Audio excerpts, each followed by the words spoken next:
This is the model of bimetallic strip. There are two different metals which are connected mechanically in this strip, and this strip is placed in this wooden handle. To see the demonstration or the working of the strip, we need a lighter or a matchstick. What we are going to do, we are going to hit the strip using matchstick or lighter. As soon as you hit, can you see the bend in the strip?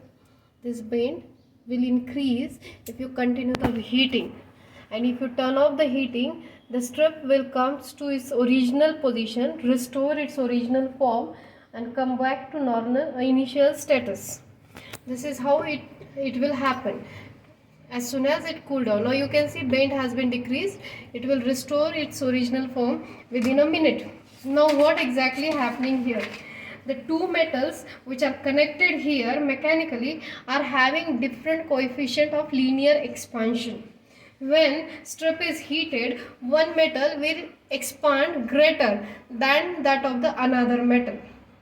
Due to this uneven expansion, the metallic strip will bend. Metallic strip will bend.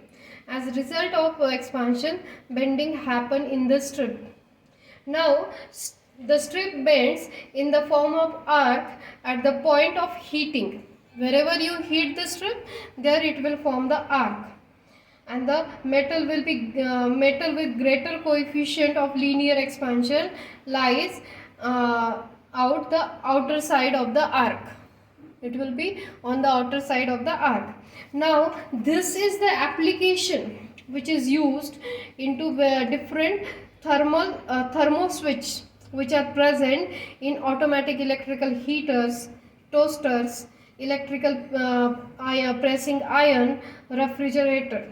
Instead of heating it, if you cool down the strip will bend in the direction that of the opposite of the heating, because again both metal are not having same coefficient for expansion or contraction.